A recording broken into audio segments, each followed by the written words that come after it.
Hey everyone, it's Ashley with Seeking Witchcraft. I hope everybody is staying happy and healthy and safe during this insane time that we're all living through right now. I know I'm definitely trying to stay at home as much as possible, and it's just really unprecedented time. So hope everybody is doing okay. All right, well, today we're going to be doing the part 2 of the astrology series with Tiana. So this episode's going to be formatted like the last one was. But before I get into that, I just wanted to point out that today is my year and a day with hosting this podcast. So I started this podcast on May 5th, 2019, and today is May 6th, 2020. So it's officially been a year and a day. That's hella crazy. That's super, super crazy to me.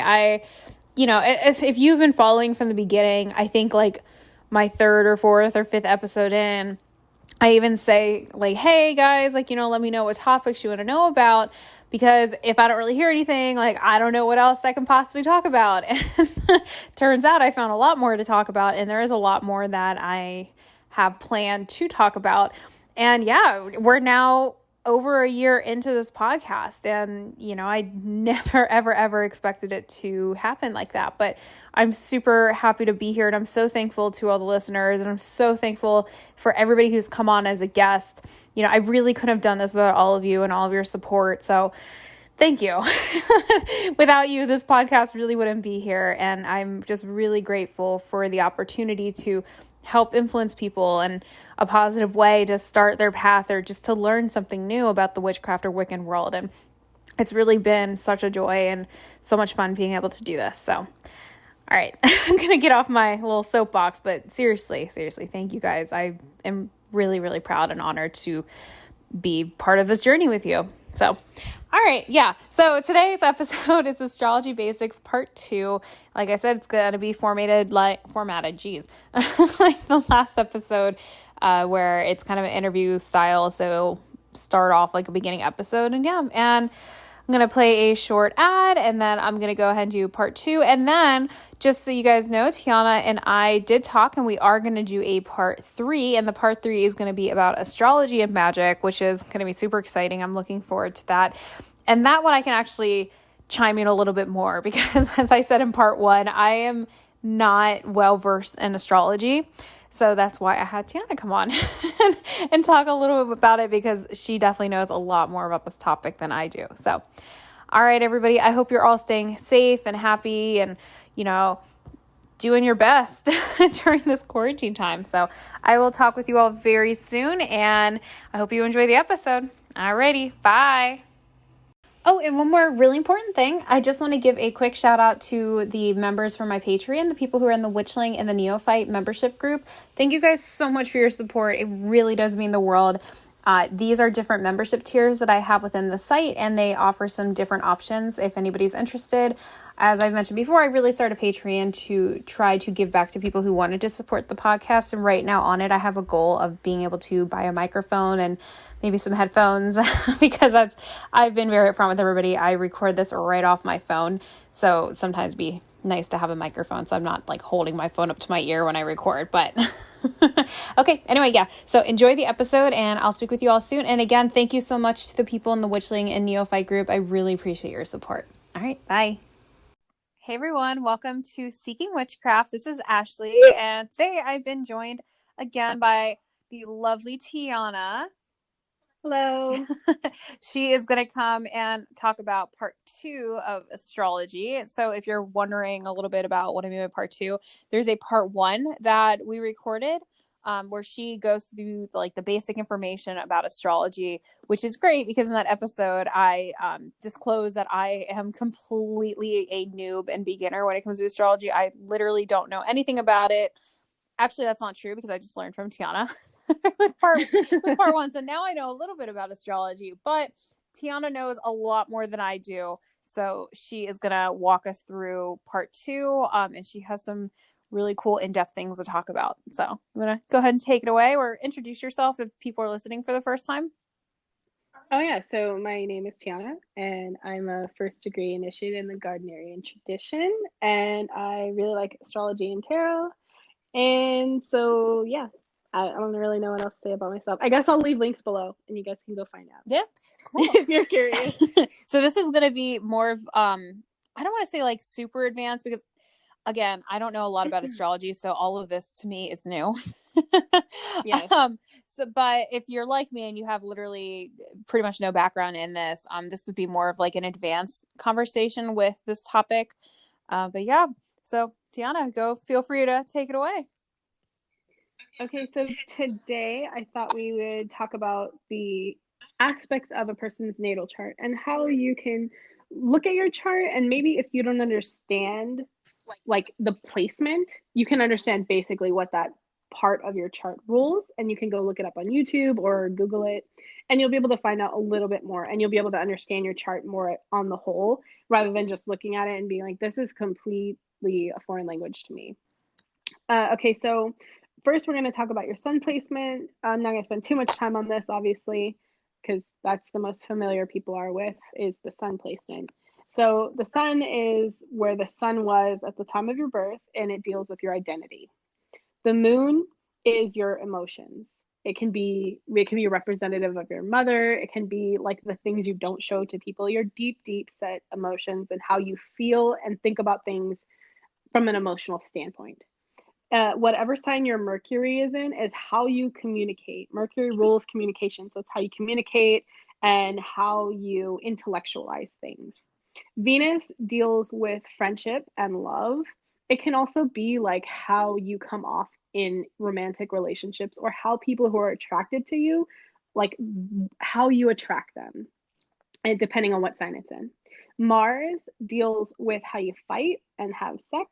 And the Mars Venus can be like a male to female attraction. Obviously, like if you're gay or lesbian, it doesn't have to be that, but typically that's like the masculine personality versus the feminine personality, or you can just compare Venuses. That's pretty standard, or moon signs. But again, Mars is also like it's sort of how you initiate things, right? It can be like how assertive you are.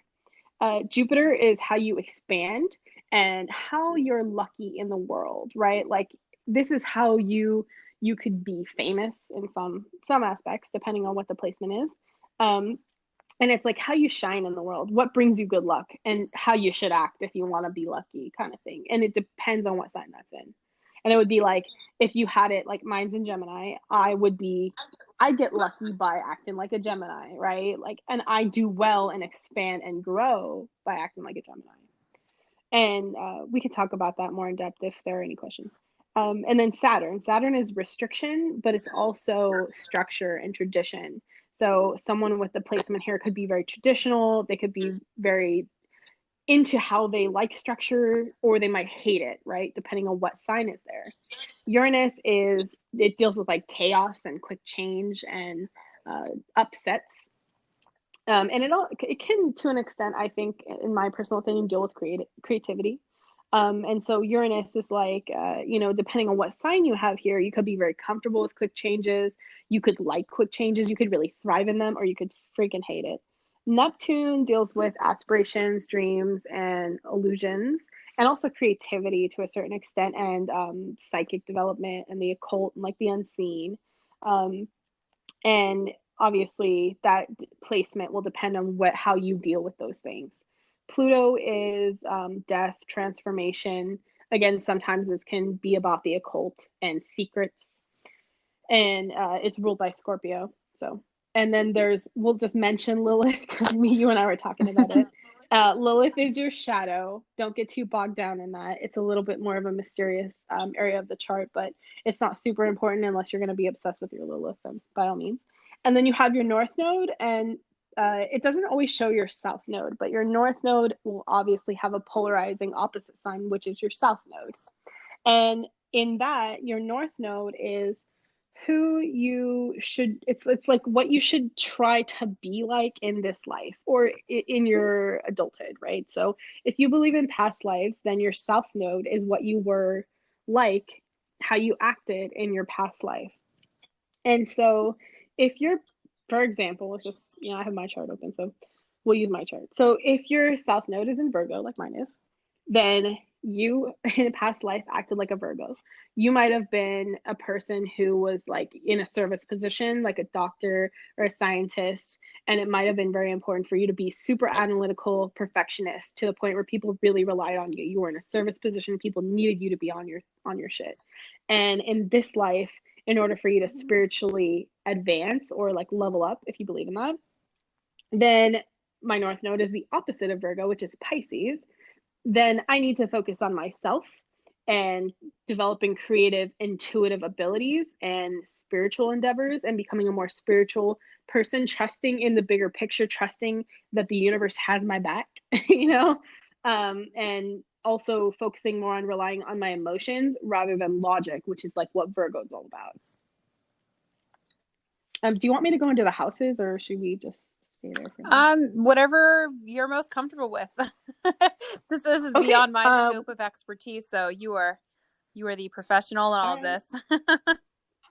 Okay, well, just because I know it may come up, we're going to go through the houses. Okay, so you're going to have a sign in each of your 12 houses, right? 12 houses are going to rule different things. The first house will always be your ascendant, but you might have other planets there. I have like three other planets there, I think, or two other planets there. Um, so you might have several planets in your ascendant, or you might not. You might not have any planets, just a sign. And that's fine. That's your ascendant.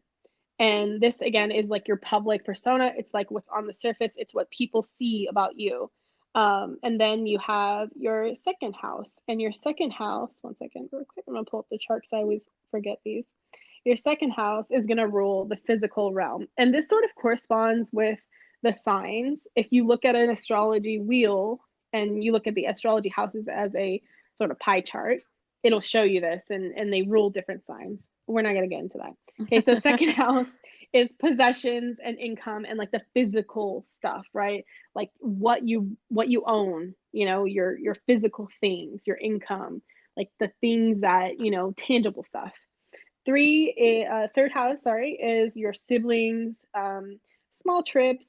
It could be like your immediate environment, like your immediate community, and also rules communication. Fourth house is your past, your father, your home and family, like nostalgia. Four always rules nostalgia. If you get Four of Cups in tarot, it'll be nostalgia. Uh, and your lineage, your heritage. And the fifth house rules children, creativity, romance, sex, and also good luck. Sixth house is all about wellness, health, routines, illness, work, and pets. Seventh house is about relationships, marriage, your partner. It's the house of Libra, I believe. And it's the basic area where like your relationships with other people will be and how you deal with them. Eighth house, ruled by Scorpio.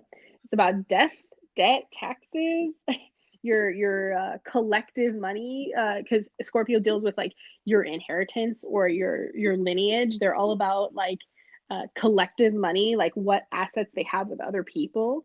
And they're opposite of Taurus, which is Taurus is like my money, my stuff. So kind of, you know, you see that there's this balance. Ninth house is all about travel and study, religion, going abroad. It's about, you know, what your faith is, like what your religious beliefs would be. 10th house is career. It could denote fame for some people, your reputation in the public, you know, your public persona, how the public views you, or how you worry about what the public thinks of you, like what other people would think of you. It's good how you're going to deal with that. And also like what your professional life is about. So if you're interested in what careers you would be good in, or like what how you can advance in your career, this placement will help you because it'll be like if I have a placement of, you know, Libra, I think it's called your midheaven in your 10th house. And this is definitely about career. It's about what you acting like this will help you in your career. So me being a Libra, right? Like being good in relationships and partnerships, I could really excel in a career with other people, dealing with other people, networking, because Libra is a partner sign. Okay, so your 11th house, this is hopes, wishes, dreams, friendship, luck, community, and different groups of people.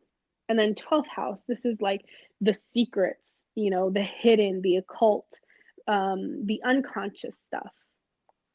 Gosh. And that's all 12 houses. Oh my gosh. Yeah, there is so much information to learn with this, which is what I was even saying in part one. So this is part two, so it's even more in depth. Yeah. If somebody's first starting out, like, do you have any recommendations of like where they should begin? Like, is there a book they should read, people they Yes. should look at, you know, anything like 100%. that? 100%. So there are many YouTubers that are professional astrologers that talk about each house, each area of the house. Like they'll talk about Mercury, what Mercury means in general, and a lot of them will go through all 12 signs in a video, and they'll tell you exactly what it could mean. My recommendations is to find a YouTuber you like who talks about astrology.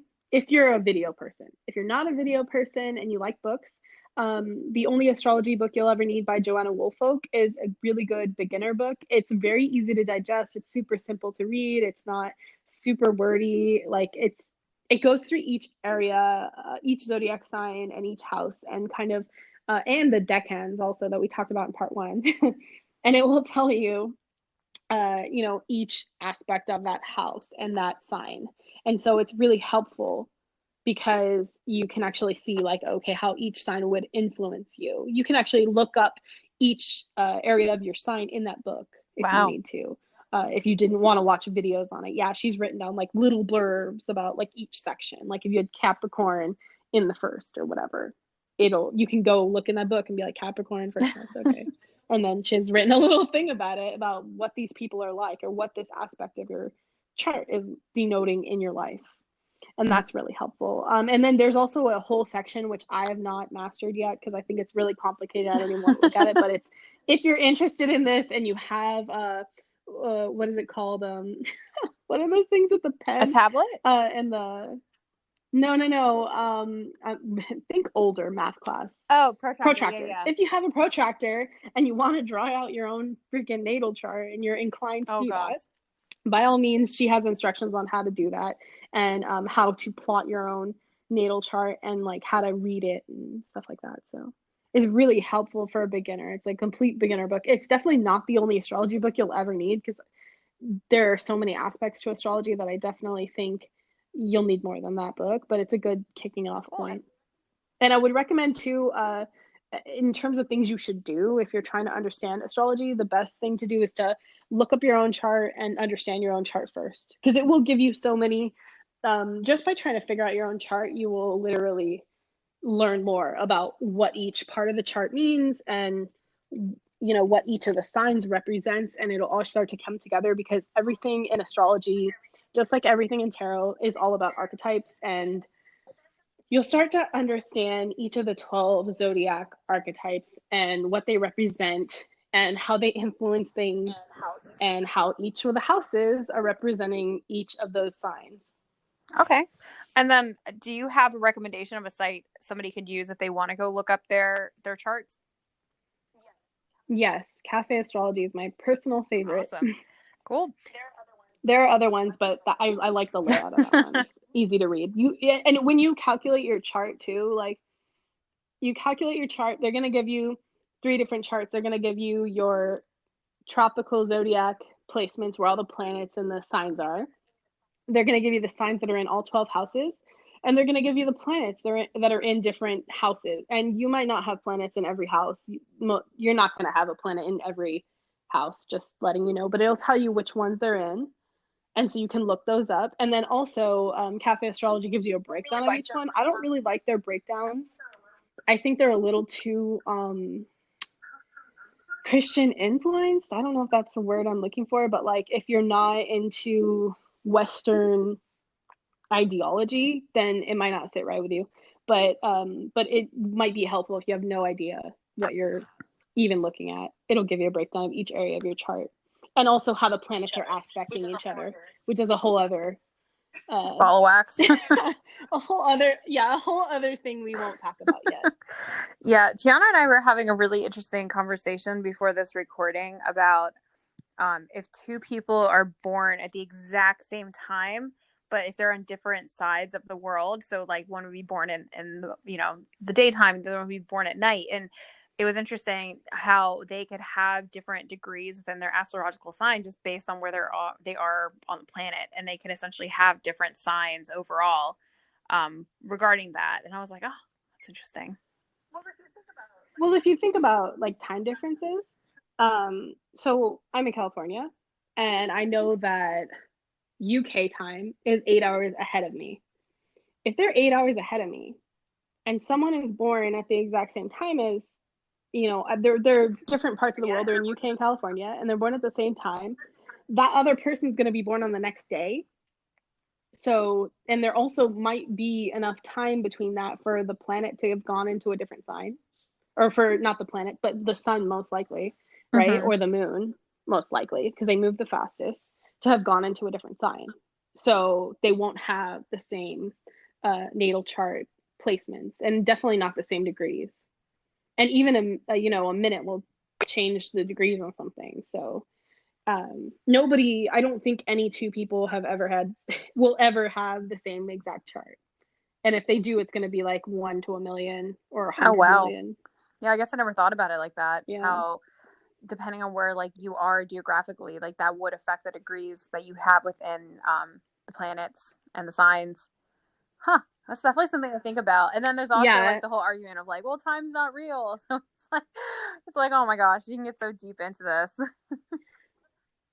Well, time is not real, but if we're dividing it by like the sun coming up and going down, then the days Yeah. are different, right? Like the days themselves are different, even if the hours are Yeah. not. I mean, that's true. And so the degrees, yeah, the degrees are based on our solar system. Um, and so it's not necessarily it's not done by like a 24-hour cycle, but it's done on the sun coming I up. guess it'd be interesting to think about like if aliens exist, then like they would have completely different astrological signs because they wouldn't be ruled by the planets we have in our universe. Well, at least like this aspect of the solar system. If they're in a Yeah. different solar system, yeah. Yeah, they would be in a totally separate solar system. If they even are going by their own astrology, Oh yeah, that'd be man, interesting this can get just for so deep. sure. Well, It really we can, still it have really some can. time left. We have about 10 minutes. Is there anything you'd want to talk about with astrology?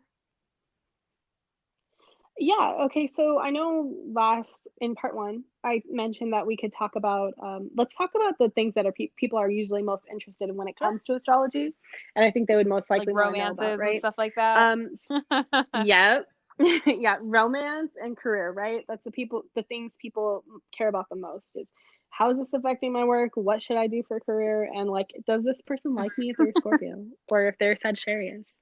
That's what Yep. people give a shit about, right?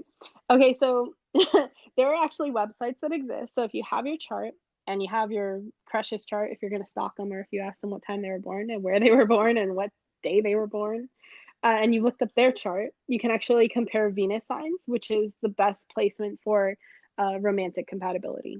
You can also compare moon signs too, and Cafe Astrology does both of these, or you could just Google like Venus compatibility calculator, and you'll get something that'll calculate it for you. And it'll tell you like, okay, is Taurus compatible with Gemini Venus? If you got Venus in Taurus and Venus in Gemini people, and it'll tell you how compatible you are to that other person.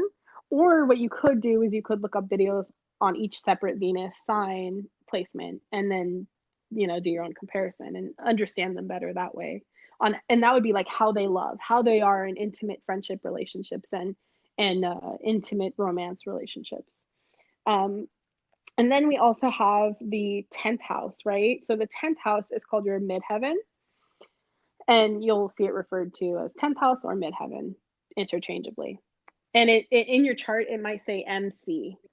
So MC is your midheaven. That's what it's standing for. And so your 10th house denotes career and how you could act in a career and how you approach career. And also, you can compare your midheaven to your Jupiter sign. Jupiter is expansion and growth, right? And we all want to grow in our careers. And so, if we look at our Jupiter sign, I have Jupiter in Gemini, so I grow and expand by acting like a Gemini, by like fucking multitasking probably and feeling very inspired and learning about all these things because that's how I get inspired to grow. Um, but I have my midheaven in Libra.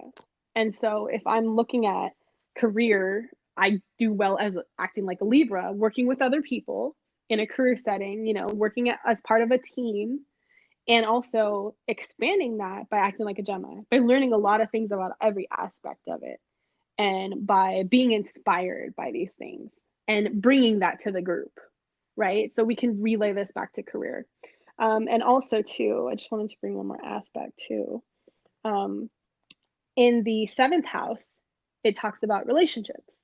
If you know how you approach relationships, then you can better your relationships at work, right? Because okay, in relationships, I act like Scorpio or whatever. Mine is, I believe in Leo. So I want to be a leader, and if you want to be a leader in relationships, or you want to lead the conversation or whatever, or maybe have a lot of pride in your relationships, you kind of know, okay, well, if I approach it like this, maybe I can, tone down my pride and, try and let other people lead, or, check myself if I'm getting out of hand or something. Or maybe you should be in a management position and you really fight for that management position, right? Because you'd really excel there. But yeah, as far as career, that's a really good aspect. As far as career and spiritual development too, I want to mention the North Node. And the North Node is like what your goals should be in this life, right? Like what you should do to advance yourself, your spiritual, or your soul, whatever you believe in, right? It could be in this lifetime, or just as an adult. Again, if you don't believe in past lives or many lives, North Node will tell you what is out of your comfort zone. South Node is your comfort zone. So if I have North Node in Pisces, that means I'm very uncomfortable with being spiritual and relying on emotions and creativity and being creative and being this person that relies on, the universe having my back. Like, that's not my comfort zone. That's out of my comfort zone. But working toward this North Node will bring me fulfillment. And so if you know what your North Node is and what sign it's in and what house it's in, because it'll be in a house and it's going to aspect that house, meaning it's going to affect the things in that house, then you could Google, like, my North Node is in Pisces in I think it's the second house. Let's look. In the second house. So if you Google North Node in Pisces in the second house, or whatever yours is in, then it will bring up exactly how that's going to be aspected in your chart.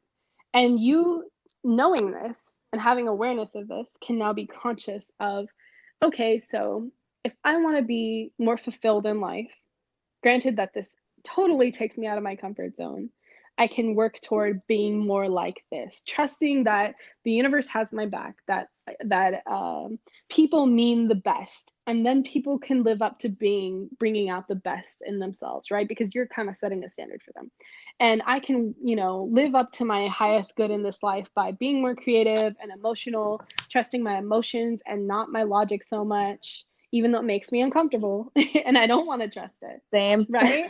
You might have North Node in Pisces or some other water sign. And it kind of makes you aware of that. And while it doesn't directly influence your or aspect your career, it's not the 10th house, which is all about career. But it will aspect like how you go about it. You might be acting like a Virgo if you've got North Node in Pisces, but you might be relying so much on your comfort zone, and maybe it doesn't make you happy, right? Like, maybe you're a pencil pusher, mathematician, or you're working in accounting or something, or you're a banker, and like it doesn't bring you fulfillment, and it's because your North Node is in Pisces and you want to go be an artist, and like those things are kind of helpful to know about your chart and consider. Even if you don't go be an artist, maybe you just pick up the hobby and start a YouTube channel and you just draw, and or a Twitch stream or something, and you start streaming yourself learning how to draw, or sharing your art with other people, and that brings you fulfillment, and you're fulfilling that North Node, and it's going to bring this other aspect of your life that feels more fulfilling. Cool. Or, even creativity, like maybe starting a podcast. Yeah, starting a podcast, man. Talking about whatever your North Node is in, right? You might have North Node in Virgo, South Node in Pisces. So in your last life, you relied on emotions. And in this life, you got to rely on logic, right? So just to flip that, like some people do have North Node in Virgo. And so depending on what sign that is in, it's going to be like the sign that's out of your comfort zone that you're going to be like, I don't identify with this. I don't want this. but then deep down you're like, oh, but I do love to draw, or I do love, science, whatever it is. Yeah. Oh my gosh. I have so much respect for astrologers who just know all of this information because, Absolutely. it's like we were talking about earlier. I mean, this is definitely a science. Like, yes, it is a pseudoscience, but there's so much that goes into this and so much knowledge and information that it's like, this isn't something you could just kind of pick up in a day, you know? No, absolutely not. I actually have a friend who's a professional astrologer who Seamus, introduced. Seamus has been on one of the Yeah, episodes. I met him through Seamus, Joe, and Oh, cool. he is a professional astrologer. He actually read my chart one time. He's the nicest person. Actually, I'll send you the link if you want to add it to our episodes. If people want to get a birth Sure. chart reading from this guy, he has a channel that's still growing, and he talks about the different horoscope readings and stuff. You could follow him on Instagram too. But I'll just link. I'll send you his website, and you could link that if you want. If they want a birth chart reading, he's really, really Okay. good. I would definitely recommend him because he knows so much about so much, and he'll show you your chart and explain to you different things. If you have questions for him, he's really, really, really open and just so easy to get a chart reading from, right? Like such a great person. So I definitely would recommend him. I'm not getting any like kickback from him. He's just my friend, and I really like the chart reading I got from him. So, and I don't Yeah. want people to come to me asking for chart readings because I'm not on that level. Yeah, I will put his information in the description if you want to go ahead and send it to me. And yeah, there's no kickback from Tiana saying that because this is like kind of on the fly. Like I had no idea. Oh yeah, sorry. I just thought about Yeah, it. yeah. So no, this is definitely just yeah, she knows somebody who knows the read charts. And as I mentioned, I mean that is absolutely a skill. Like it Really is. takes a lot of practice, a lot of time and dedication to learning how to do that, especially learning how to do that for somebody who isn't yourself. Yeah, and like it's crazy, right? He would look at my chart and be like, "You're okay, well, if you want to be active, you should do more of this." Like it was like the crazy things that he could tell me, it was really, really cool. I think he's really got a talent for it. I put his link in all of my I did a makeup tutorial series on the zodiac, and I did makeup. Oh, that's Yeah, I awesome. did makeup looks for each sign in the zodiac, and I always link his I always link his website for getting a birth chart reading, and I always link that book, The Only Astrology Book You'll Ever Need by Joanna Woolfolk, because those things are, if you're a beginner, you want to learn from yourself, or you want a chart reading, like those things, yeah, really, really good. So, Awesome. Okay, cool. Well, we're just coming up on time. There's two things. So one, Tiana and I were talking. We're thinking about doing another episode in the future of like how you can incorporate astrology into witchcraft. I think people will be really interested in that. yeah, definitely. So be on the lookout for that in the future. And one other thing too. So Tiana, before the show is over, Yeah. well, two things. Like, is there anything that you want to close with about astrology? Um, yeah, I guess the important thing about astrology is to realize that it's not the end all be all. I think it's really easy to get bogged down in like, oh, my sign is in this, so I'm this way. You are who you choose to be. At the end of the day, everybody has free will, and you can love who you want, you can be who you want, you can change your life. I think if anything, your chart shows you your strengths and weaknesses, so you can work harder in some areas where maybe your shortcomings, or you can recognize your own strengths if you have them in that area. And at the end of the day, it's just your chart, right? It's not life, and it's important to realize that we all have free will, and to laugh about it at the end of the day, right? Yeah, and nothing's ever technically set in stone, even though your chart might look that way. Definitely. And also don't get bogged down in the fact that you have difficult aspects in your chart, because we all have like for instance, if someone tells you, oh well, you have a square, right? Like a square is basically where it forms a 90-degree angle between certain aspects in your chart, certain signs, and they might tell you, oh, this is a difficult aspect for you, so you might have trouble communicating because there's a square here, or something like that. Just as if you got like a negative tarot reading or something, like don't get bogged down in that. Don't let that make you feel bad about yourself. We all have squares, we all have aspects, and we don't all have an easy breezy chart. So just recognize that you're going to have your strengths, you're going to have your weaknesses, and everybody has them. Yeah, and knowing, you know, what the charts say, that's a good way too to like have some insight into things that you could potentially work on, or even just kind of have a checklist of like, oh, you know, I think I'm working on myself. Like, you know, what is there something that I have been working on myself that is in this chart, and then it happens to be there. Like, that's kind of cool. Yeah, for sure. Cool. So one thing I always ask people when they're guesting on this show, so I'm going to ask you, and this is on the fly as well. Is there any advice that you would give to somebody who's new, who's looking into the witchcraft or Wicca world? Uh, hmm. Read as many This books as you can with opinions that are different from your own, that are different from each other. Read the bad books. Definitely always read the bad books. People seem like in today's society and climate, I feel like people are like, "Oh, that book is problematic. I'm not going to read that." Read the fucking book because it might be problematic. I'm serious. It might be problematic. It might be against everything that you believe in your gut, but you might still learn something from it. You might still take like one part from it that is helpful to you, and it's still going to expand your mind, right? And who knows, maybe one day down the road you write your own book, but you remember the things that were problematic and you don't do those things because you read that book. And so I would say be willing to experiment and fuck up and be wrong and say something that's problematic yourself because you probably will, and learn from what other people tell you, and don't be afraid to talk to people who are different than you, because I think now with all these algorithms that just show you things that you agree with, things that you like, that it's easy to be like in your own tunnel of like, I only hang out with people that agree with my viewpoint and my opinion, and you don't go seeking people who are different than you, who believe something completely different than you. And I think that it's an important part of anyone's journey to speak with people that are 100% opposite from you and that are totally different than you, and learn from them. Because I think, absolutely. And yeah. oh, I'm sorry. Oh no, I was just gonna say that that's it. That's it. Well, yeah, yeah. Just to add on to that too, it's always just a great idea to read books and talk to people who may have differing opinions with you, especially when you're coming into a topic that's brand new and that you don't know a lot about, because it can help you form opinions against things that you may not have considered in the past.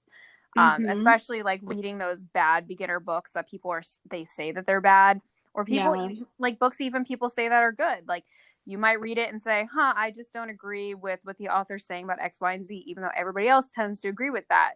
Well, Yeah. that's part of the journey, is forming your own opinions, seeing, you know, what vibes with you, what you agree with, and experimenting. And one last thing I was just gonna say is it also helps you understand context. I think it's really easy if you stay in your own small pond of like Instagram witch and you don't read any of the actual content. It's easy to get things wrong. Not that they're incorrect, but just out of context, right? Like there's a lot of quotes I've seen on Instagram where they leave out the whole quote, and so there can be a lot of context missing from things where if you read the whole book or if you read this person's whole quote, it completely changes the meaning. Mm-hmm. So yeah. Yeah. And there's a big difference too between the quote unquote witch aesthetic and like the Instagram witch Yeah, versus the witch who actually is performing the rituals. Not to say that the Instagram witches aren't actually doing the magic. I That's, love you know, Instagram witchcraft. That's great. oh It's yeah, so I love pretty. looking at those aesthetic ass pictures. I post like I use them as like show pictures, you know. Hmm. But don't feel bad about yourself if like say you're doing a full moon ritual or something, or you're setting up an altar and it doesn't look like the one that's on Instagram, because everybody wants to put their best foot forward. No one's going to take a picture of them with their altar covered in incense dust. You know, Yeah, and my as a as a Taurus Sun Libra Moon, I'm like very obsessed with aesthetics. So don't feel bad if your stuff does look like that, right? Like don't feel bad if you want your things to look pretty. I think it's yeah, okay either way, absolutely. whatever it is. And also don't feel bad if you're doing a full moon ritual and you want to take a picture and post it like of yourself and you're wearing sweatpants and a t-shirt and you're not wearing like the Wednesday Adams getup.